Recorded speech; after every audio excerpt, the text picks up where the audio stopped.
الرحمن الرحيم أفوض أمري إلى الله إن الله بصير بالعباد فسيكفيكهم الله وهو حسین یا حسین حسین یا حسین حسین یا حسین حسین یا حسین حسین یا حسین حسین یا حسین نہ ہوگا حسین یا حسین حسین یا حسین نہ ہوگا حسین یا حسین حسین یا حسین یہ تو مظلوم کا ماتم ہے نہ ہوگا یہ تو مظلوم کا ماتم ہے نہ ہوگا بسم الله الرحمن الرحيم الحمد لله الذي لا يبلغ مدحته القائلون ولا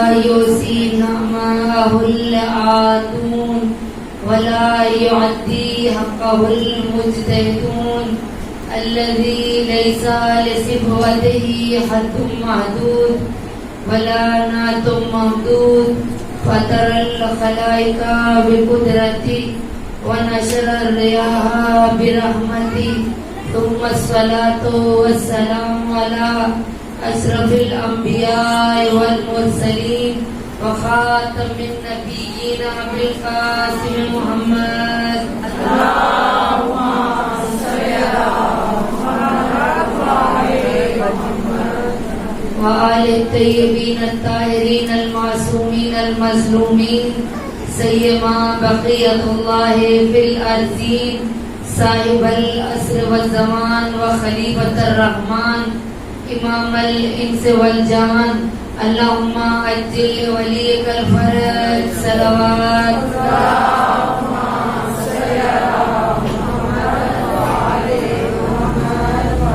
أما بعد فقد قال تبارك وتعالى في كتابه المجيد والفرقانه الحميد وقوله الحق وهو أصدق الصادقين بسم الله الرحمن الرحيم يا أيها الناس اتقوا ربكم الذي خلقكم من نفس واحدة صلوات اللهم صل على محمد وآل محمد السلام عليك يا أبا عبد الله الحسين وعلى الأرواح التي حلت بفنائك عليكم مني جميعا سلام الله أبدا ما بقيت وبقي الليل والنهار ولا جعل الله آخر العهد مني لزيارتكم سب میرے ساتھ مل کر بلند آواز سے جتنی عقیدت و محبت و احترام سید الشہداء سے رکھتی ہیں آپ سب جانتی ہیں کہ سلام کرنا مستحب ہے اور سلام کا جواب دینا واجب ہے اتنی عقیدت و محبت و احترام سے مظلوم کربلا کی بارگاہ میں اپنا سلام پیش کریں کہ وہ ہمارے سلام کا جواب دے ذرا میرے اپنے دائیں ہاتھ سینے پر رکھیں اور اپنے آپ کو اس طرح سے سمجھیں کہ ہم حرم امام حسین علیہ السلام میں ذریعے خواتین تشریف فرما ہے صلوات کا پڑھنا عظیم عبادت ہے اور خدا کی توحید کا اعلان کرنا ہے جتنی عظمت و بزرگی خدا کی ہے ہم اس کا اعلان تو نہیں کر سکتے لیکن جتنی طاقت اللہ نے ہمیں دی ہے اپنی طاقت کو ادا کرتے ہوئے خدا کی توحید کا اعلان کرنا ہے نعرہ تکبیر اللہ اکبر نعرہ تکبیر اللہ اکبر نعرہ رسالت نعرہ رسالت نعرہ رسالت نعرہ حیدری حیدری حیدری جن کی جان علی ہے نعرہ حیدری جن کی پہچان علی ہے نعرہ حیدری جن کا ایمان علی ہے نعرہ حیدری ذرا بیدار ہو